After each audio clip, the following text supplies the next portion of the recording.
Et bonjour à tous, c'est Vincent, je se retrouve à nouveau pour une petite vidéo, la première depuis plusieurs mois sur ma chaîne. Et aujourd'hui, on se retrouve pour notre rendez-vous quotidien de 9 h du matin, Endless Space Disharmony, donc l'extension de The Endless Space. Et ça tombe super bien parce que j'ai lancé le jeu et ils nous font un fond d'écran animé pile poil avec la race avec laquelle je vais vous proposer un let's play, les Sophons. Donc ce que je vous propose, c'est de lancer une partie avec les Sophons. Donc vous savez que si vous avez déjà joué à Endless Space, vous savez qu'on peut créer ses propres races. C'est pas ce qui va m'intéresser aujourd'hui. Ce qui va m'intéresser, c'est vraiment de lancer un let's play avec une des races de base. Donc en l'occurrence les Sophons. Donc on va faire une nouvelle partie et on va créer. Donc là, j'avais créé une petite race. C'est pas ce qui va nous intéresser. Nous, on va prendre les Sophons. Donc voilà. Donc les Sophons, c'est une race qui est vachement orientée science et voyage rapide, donc exploration, science, faites la recherche, pas la guerre. Bref, vous avez pas mal de petits trucs qui sont assez sympas. Donc, science. Ce qu'on va faire, c'est qu'on va mettre ça sur une taille moyenne avec 4 empires, un âge normal. On va prendre une spirale à 4 branches, comme ça ce sera assez rigolo. On va lancer en difficile, pas vraiment plus, et en vitesse de jeu normal, et on va laisser les factions adverses en aléatoire. On va se lancer directement, donc option de la partie solo seulement, et on est lancé. Donc j'ai pris orange, hein, c'est ma couleur fétiche dans les 4X. Dès que je peux choisir, et même dans les STR en général. Some say that victory is worth any cost. But only the Sophons would say that about knowledge. They learn from a young age that the universe is a great puzzle and are obsessive about uncovering its secrets. Do not look for them at the forefront of battle, for that is not their way. For the Sophons, the only place to take life-endangering risks is inside the laboratory. Pedantic, argumentative, and arrogant, but curious, always curious.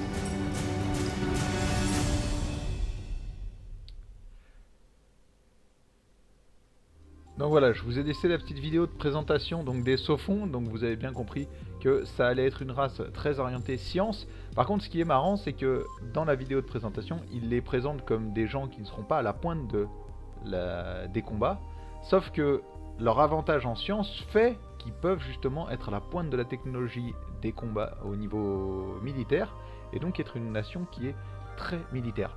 Mais après, ils n'ont pas les avantages qu'on va trouver chez comment ça s'appelle, chez les ISO ou chez les Cravers par exemple. Donc, on va s'attarder déjà sur notre petit système. Donc, système pas terrible, hein, une première planète moyenne terrienne, une géante de lave et des astéroïdes. Donc ces deux-là, on va pas pouvoir les coloniser avant un bon petit moment. Donc au niveau des flottes, normalement, on a une flotte avec voilà, un vaisseau de colonisation, un autre avec un enquêteur.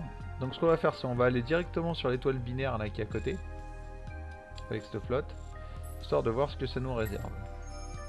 Ok, c'était pas bon du tout. Une géante des laves et une petite de désert avec planète creuse. Donc plus 1 de personnes sur la planète, plus 1, ouais, ok. On pourra peut-être la coloniser un peu plus tard, surtout quand on aura découvert comment se servir de ce truc. Ce qui devrait du coup compenser voilà, le malus d'approbation sur la planète. Ouais. Bon, ça fera une bonne planète pour générer de la brume. Donc on va plutôt le lancer du coup par là. Après. Donc événement d'exploration Urza. Donc les recrues restantes dans votre académie ont été remplacées par de nouvelles. Super. Super. Donc on prendra certainement lui. Donc administrateur entrepreneur. Ça ira très bien. En héros. Ça devrait plutôt être pratique. Chronique des égarés. Donc la galaxie est vaste et ses secrets innombrables. Vu le nombre de civilisations qui sont passées de la grandeur à l'oubli depuis l'apparition de la vie intelligente, il est certain que les connaissances et des richesses et des épreuves colossales attendent les voyageurs intrépides. À mesure que l'on explore l'espace et que l'on colonise de nouveaux systèmes, les secrets des anciens peuples sont peu à peu révélés. Que pouvons-nous encore apprendre des Endless et de leurs alliés ou de leurs ennemis? Seul le temps, la brume et la persévérance nous le diront. Donc ok, il n'y a pas de souci. Là, ce qui va nous intéresser, c'est bien évidemment autre chose. Alors, on va passer, donc on va la passer en mode sol évolué, tout simplement, au début.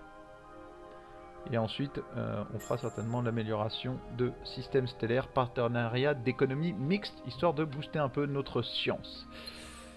À ce niveau-là, donc du coup, on a déjà pas mal avancé en science, donc il nous faudrait quand même 61 tours pour débloquer ce truc-là, ça me paraît un peu élevé. Non, on va plutôt partir de là-dessus, la raffinerie d'isotopes lourds et les exploitations planétaires. Merde, je me prends toujours de touche. Voilà, et ensuite on partira là-dessus parce que les planètes arides, toundra, bref, en gros, ça et ça, c'est indispensable super rapidement. Et notamment, on va avoir besoin de la planète pour coloniser la désert, on va avoir besoin de ça assez rapidement. Au niveau des armes, j'ai un petit faible pour tout ce qui est chasseur, moi, laser chasseur, en général en termes de façon d'attaquer.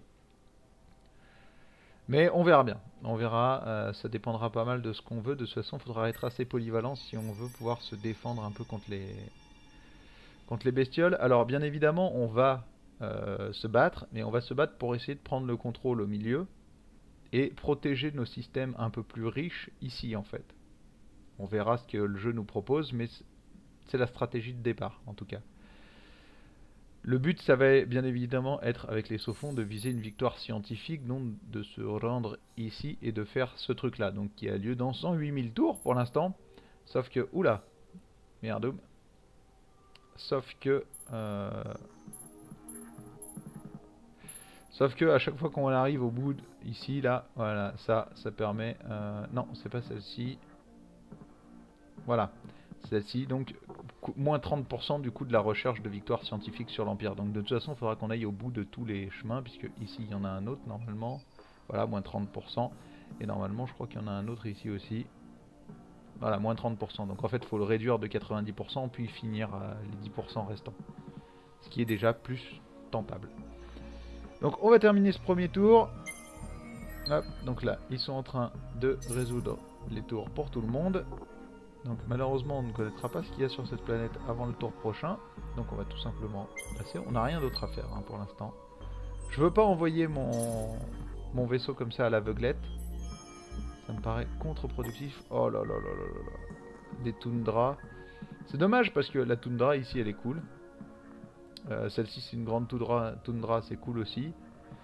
Et du coup en colonisant par exemple celle-ci, avec la gravité réduite, on pourrait se retrouver, donc coloniser celle-ci, puis envoyer des gens sur celle-ci, puis sur celle-ci, et du coup ça permettrait d'avoir un système assez gros.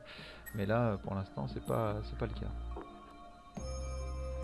Alors Rugba, donc une petite océanique avec de la cyberflore, ça c'est cool, et 2 arides derrière, pour filer un peu de thunes. Ouais, on va peut-être se poser ici pour notre première planète, donc il va nous falloir plusieurs tours par contre pour y aller. Donc on a récupéré quoi? On a récupéré pour chaque combat sur héros, ok. Par contre, voilà, là normalement on a pu récupérer de quoi? On devrait récupérer de quoi? Voilà, recruter celui-là. Donc on va l'engager. Pour l'instant on va pas l'affecter, par contre. On l'affectera en fait ici dès qu'il va arriver. On a récupéré 10 de science. C'est plutôt pas mal. Donc on a découvert le titane 70 grâce à notre science, donc, grâce aux centrales à fusion à N voies. Ce sera un élément déterminant en fait dans le lancement d'une colonie, la centrale de fusion. Donc j'ai même pas regardé ce qui s'était passé sur Centaurus. Les événements aléatoires comme ça des fois c'est assez ouf. Hein. 1 d'XP sur la flotte. Voilà, donc on est arrivé et on va pouvoir coloniser tranquillement cette planète. Donc voilà, donc là on y est, on n'a pas grand chose pour l'instant. Donc là ça prendrait 8 tours, on va le faire. Donc, bien évidemment, sur des terriennes océaniques, etc., je vais privilégier de faire de la bouffe. Hein. Le but, ça va être d'envoyer des vaisseaux de colonisation après, pour pouvoir s'étendre un peu de partout. Le problème, c'est qu'ils ne me proposent pas des systèmes ouf. Hein. Ici, c'est pareil. Ici, dès que je pourrais prendre un désert, évidemment, je mettrais quelqu'un sur la planète. Sauf que c'est des planètes qui vont se développer assez lentement, c'est dommage. Et ici, ouais, c'est pareil. Dès que j'ai de l'aride, oui, effectivement, j'envoie quelqu'un. Ici, même si c'est une toute petite planète, rien que pour la Mercuride, j'en ai envie, quoi. Rien que pour la Mercuride, j'en ai envie. Les petits ruisseaux. Donc, Hagar, un peu perdu, mais plein d'espoir, les premiers colons de votre faction débarquent sur une autre planète. Cela peut paraître banal, mais toute aventure commence par un premier pas. Donc voilà, c'est le petit texte pour dire que vous avez fait une première colonie. Hop, on est arrivé. Plus 25 de brume, plus 40 de science. Ça c'est pas mal. Ça c'est pas mal du tout. Parce que ça veut dire que là on attaque directement celui-là en fait. Donc ça c'est cool. Donc xénopodobiologie. Xénopédologie en fait. Ok, donc les constructions achevées, donc c'est ici. Donc ici, après ça, on fera certainement ça. Et ici, voilà, du coup, on est passé à la xénogreffe au lieu du petit truc. Ça permet de booster un peu plus le développement de départ. Putain, là, c'est pareil, la toundra, évidemment qu'on la prendra, mais... je veux dire, toundra, désert, lave. Et bon, il y a le sol médiocre ici qui est un peu chiant. Mais on pourra le virer beaucoup plus tard dans le jeu. Pareil, ici, on colonisera quand, quand on pourra virer l'iridation. Mais du coup, avec la proto-orchidée et la méta antactogène, ça devrait compenser à peu près... Ouais, peut-être pas tout, mais là ça fait moins 20, moins 30, moins 40. Bah si, ça va tout compenser avec les deux. Du coup, l'approbation, elle sera bonne. Niveau de l'Empire, d'ailleurs, on va peut-être baisser un peu. On n'a pas besoin de gagner autant. Ils sont extatiques, ça c'est pas mal. Il faut savoir qu'avec les saufonds, normalement, plus vous baissez les impôts, plus vous augmentez votre science. Donc en fait, moins vous gagnez d'argent, plus la science va augmenter. Et ça c'est plutôt cool. Parce que du coup, ça fait que vous générez de plus en plus de science. Et hop, j'augmente, ça descend, et là, bim, ça augmente. Ouais, on va rester à 22, pour l'instant il n'y a pas beaucoup de différence. Donc, ok. Bon, malheureusement, notre branche n'a pas l'air très intéressante en termes de planète. C'est dommage parce que c'est vraiment ici, ce truc-là. Une fois qu'on pourra virer le sol médiocre et le pauvre minerai, je pense que ce sera le meilleur. Parce que bon, il y a de l'hydromiel, ça permettra d'avoir des planètes qui se développent quand même un peu. Ici, il y a plus 30. Alors, il y a de la toundra, donc là ça fait moins 10, moins 20, moins 35, moins 45. Et celle-ci, on ne la prendra peut-être pas. Moins 45. Moins 45, moins 60, sachant qu'on a donc 30 et 40. Donc en fait ça fera que moins 20 d'approbation sur tout le système. Pour 6 planètes c'est pas mal. On en fera peut-être un système très productif en fait. On verra. Donc on va continuer. Donc au niveau des... Voilà, du coup là au niveau des planètes, on commence à avoir pas mal de planètes qu'on peut aller coloniser. Donc dès qu'ici ce sera terminé, ça et surtout ça, on va envoyer des procréateurs, coloniser de nouvelles planètes. Je veux juste en fait découvrir un peu les deux là, et surtout découvrir l'entrée du trou de verre. C'est très important. Très important parce qu'il y a automatiquement un trou de verre qui nous rapproche du centre, et j'en ai besoin en fait pour savoir ce qui va se... ou déployer en fait le gros de ma flotte pour savoir où aller. Donc voilà, donc là il y a un trou de verre. Encore devant un système qui est pourri quoi. Heureusement on a l'enveloppe de la connaissance, mais moins 25 et plus 25, ouais, on n'aura pas grand chose. Il faudra restaurer la merveille Endless. On verra ce que ça donne. Donc, système Auriga découvert. L'étoile autour de laquelle est en orbite la légendaire planète Auriga a été découverte. Ah ouais, donc voilà, donc Auriga, c'est ici, c'est la grande stérile, donc enveloppe de connaissances. Auriga abrite le plus grand site d'études xénobiologiques jamais créé par les génies Endless. Succès démesuré de leur industrie et de leur technologie, la surface et la croûte de la planète constituent un dédale de laboratoires, de biosphères et de centres de recherche lorsque des bombes s'abattirent au cours des guerres de brume. Ces énormes installations devinrent les plus grandes étendues de vestiges et réserves de connaissances perdues de la galaxie connue. Que les laboratoires soient réparés et leurs données récupérées et les bénéfices scientifiques seront inimaginables. Bon, ça vaudra peut-être le coup de restaurer ce truc avec une telle description. Ça pourrait être cool. Donc on a Auriga chez nous, c'est déjà pas mal. Donc on se déploiera d'abord sur la désertique. Malheureusement ça risque d'être problématique, mais on voudra cette planète, hein, bien évidemment. À 12 de science naturellement, donc plus 12 par personne, et ce truc là à redévelopper, bien évidemment on voudra se mettre là-dessus. Alors, voyons voir ce que nous réserve cette planète. Donc 2 trous de verre de plus.